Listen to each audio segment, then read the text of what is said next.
Ces dernières années, des milliers d'Haïtiens ont pris la route pour se rendre aux États-Unis. Traversant plusieurs pays d'Amérique du Sud, ils s'aventurent dans une forêt immense et impitoyable située entre la Colombie et le Panama. Guidés par des passeurs sans scrupules, ils affrontent des chemins difficiles, des rivières déchaînées et des groupes armés qui contrôlent la région. Souvent dépouillés, épuisés et parfois victimes de terribles violences, ils avancent malgré tout portés par l'espoir d'une vie meilleure. Mais pour beaucoup, ce voyage finit en drame. La plupart de ceux qui ont fait ce voyage sont aujourd'hui traumatisés. Les témoignages qu'on a recueillis sont douloureux et parfois insoutenables. Nous avons voulu comprendre ce qu'a vécu ces gens-là pendant la traversée et surtout pourquoi ces hommes et ces femmes ont-ils pris un tel risque. Vous vous rappelez sûrement de cette image qui a fait le tour du monde où on voit un agent américain à cheval tentant d'empêcher des migrants haïtiens d'entrer aux États-Unis. Le monde entier s'est ému devant cette image, mais ce que la plupart des gens ne savaient pas, c'est que cette scène violente et choquante n'est que la dernière étape d'une série de drames et de violences qu'ont déjà subi la plupart de ces migrants avant de se retrouver près du pont de Rio Grande face à ces agents. Pour se rendre aux États-Unis par la route, les migrants remontent la côte du Pacifique passant par le Pérou et l'Équateur avant d'entrer dans l'une des zones les plus dangereuses du monde, à savoir la région du Darién, qui abrite une forêt sauvage. Cette forêt est empruntée par des migrants venus du monde entier. L'étape la plus dangereuse et la plus périlleuse du voyage est la traversée de la jungle du Darién. Cette zone, appelée aussi bouchon du Darién ou Darien Gap en anglais, mesure environ 160 km de long et 50 km de large. C'est un espace de marais où il y a partout de la boue.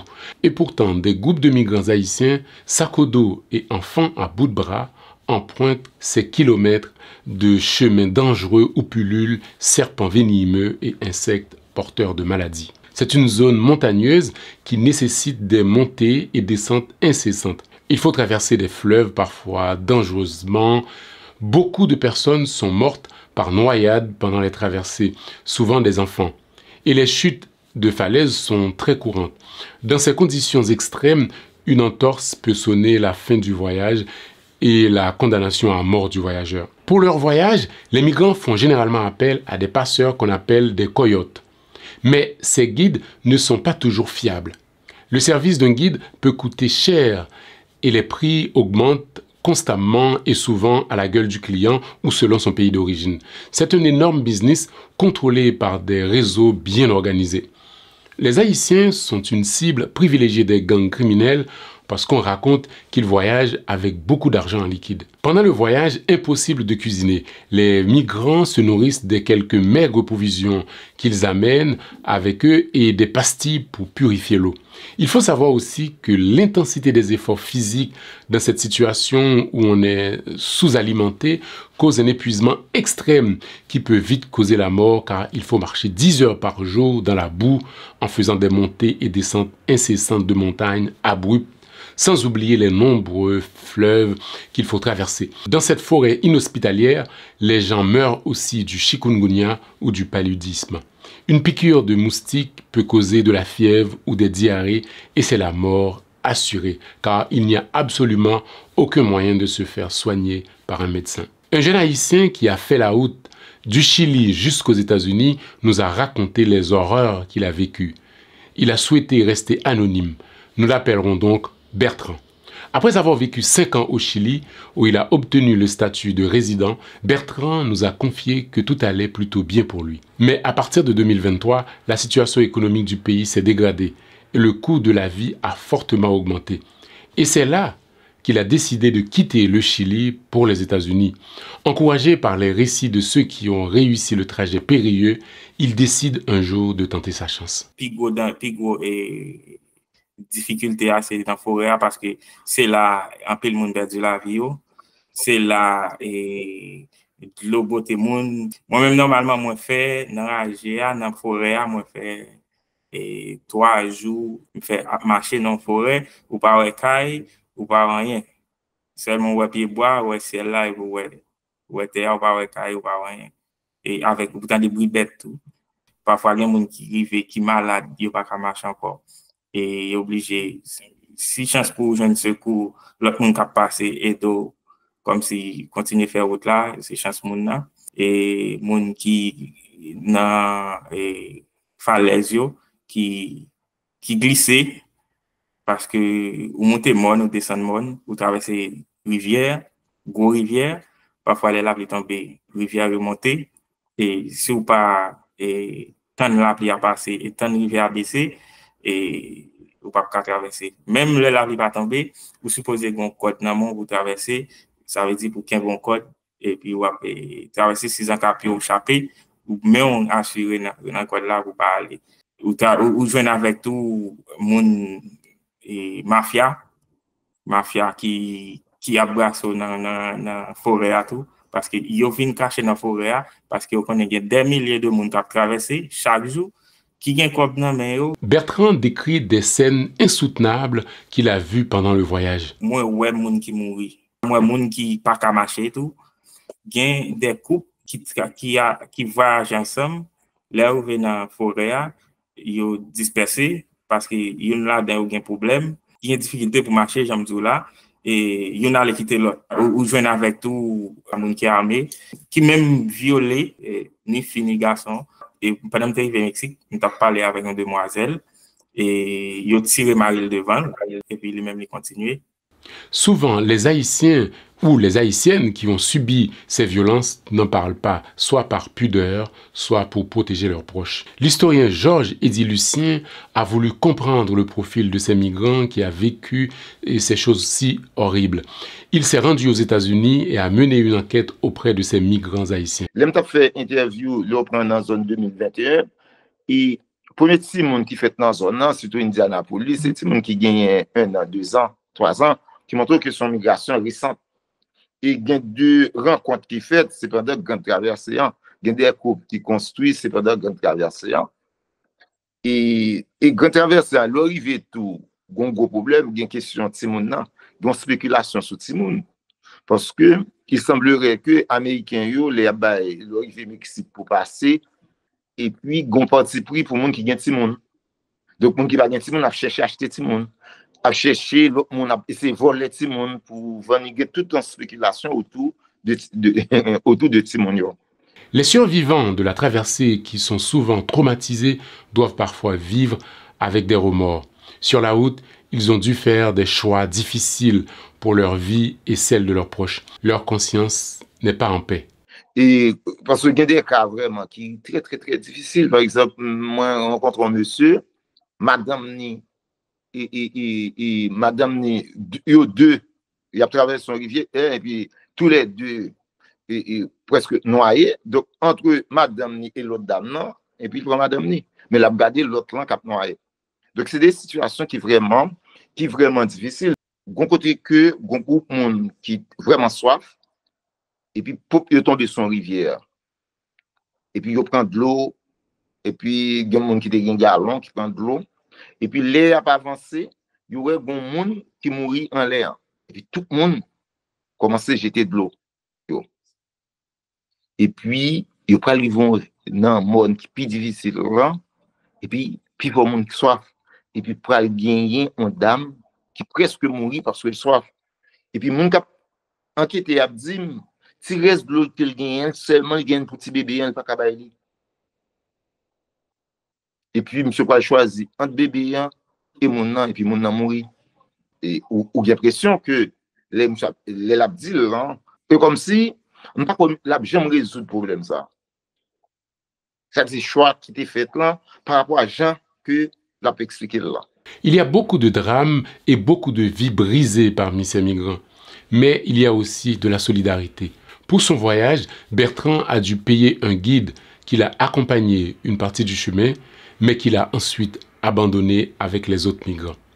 Et c'est là que la solidarité entre les voyageurs va s'avérer utile. Ceux qui ont déjà fait la route laissent des traces pour que ceux qui arrivent par la suite ne se perdent pas. Il y a un peu de monde, peut-être, ils ont marqué route là avec des sachets, il y a des indices qui guident leur faire route là, tant que vous me songez, il y a un sachet bleu. Chaque côté passé, dans le pied bois ou un sachet maré. Ça veut dire, ouais, une marée là, à quelques mètres, après, on l'a puis devant. Ça veut dire, il va suivre. Après ça, l'autre indice, c'était une rivière. Rivière là, c'est le suivre tout. Ou quand on pas qu'à faire tout le temps marcher dans la rivière, parfois ou traverser, ou traverser n'importe 10 fois. Yo nous bien de enquêter à expliquer, par exemple, l'air fait route là, et pour qu'on fait route là, et puis tomber sur un papier, parce que généralement, on est parti avec Bible. Et puis, il y a des gens qui arrivent, ils chirent, ils prennent une page, ils chirent, ils mettent à terre. Et puis, c'est après, je comprends que ça, c'est que pour l'autre monde qui a venu, pour ne pas perdu. Et puis, moi, dans quel niveau ou dans cette situation ça, et puis, il y a une forme de solidarité. Parce qu'il y a une solidarité avec un monde que vous ne connaissez pas, monde ça même qui je ne pas bien à tout, par contre, qui est pour le remercier. Au cours de son voyage, Bertrand a dû s'arrêter au Mexique. Le Mexique est une étape obligée pour les migrants. Là, Bertrand a attendu 6 mois avant de pouvoir rentrer aux États-Unis. Son voyage a duré en tout 6 mois et 22 jours et il a traversé plusieurs pays. Ce périple est une douloureuse épreuve qui a forcément des répercussions sur l'individu. J'étais un peu traumatisé jusqu'à présent. Grâce au traumatisme, je me sentis malgré fur et à mesure, la batte pour récupérer nous. Un monde qui fait grand traverser ça, il va pas sortir indemne. Et moun sa yo, yo mérité accompagnement. Et dans le cadre, les gens fait enquête avec eux, c'est comme si c'est des gens qui essaient de mettre des mots MOTS sur les mots MAUX. C'est-à-dire que c'est difficile pour faire enquête là. Parce que l'opposé mon question, lit vraiment bon pile détail. Mais il n'y a pas de souci de précision qui est important. C'est possibilité de les joindre pour mettre des mots sur ça que le vivant. On parle aussi parfois d'enfants abandonnés sur la route ou des personnes désespérées qui se suicident. Une journaliste du magazine Géo a suivi les migrants lors de la traversée de la jungle du Darien. Elle décrit la situation de Sheila Philippe, une haïtienne de 30 ans qui hurle son désespoir, épuisée après des jours de marche forcée. Confuse et exténuée, l'haïtienne est prête à confier son fils d'1 an à qui le voudra, pourvu qu'elle n'ait plus à le porter. « Je ne sais plus, je ne peux plus. Je veux rester ici », répète-t-elle. Certains migrants finissent le trajet les pieds parfois en sang et après des jours de marche à travers cette forêt, d'autres arrivent presque nus, complètement dépouillés par les différents réseaux mafieux qui sévissent dans la région. Les migrants sortent généralement traumatisés et abîmés par la jungle de Darien. Beaucoup pleurent à la sortie de la forêt. Certains disent que s'ils avaient eu la moindre idée de ce qu'était la réalité du trajet, jamais ils ne se seraient aventurés. Même après avoir traversé cette jungle, ils continuent à avoir des cauchemars. La jungle du Darien n'est qu'une étape vers le rêve américain, même si c'est la plus difficile. Ceux qui réussissent à traverser cette forêt arrivent au Panama où ils sont généralement pris en charge par des centres d'accueil temporaires. Et pour se rendre aux États-Unis, depuis le Panama, ils doivent encore traverser au moins 5 autres pays: le Costa Rica, le Nicaragua, le Honduras, le Guatemala et le Mexique. Après avoir traversé ces pays, Bertrand est arrivé au Mexique après 22 jours de voyage, dont 3 jours passés à marcher dans la forêt. Le Mexique est une étape obligée, c'est la dernière étape, mais la plupart des migrants doivent attendre des semaines, voire des mois, avant de pouvoir franchir la frontière des États-Unis.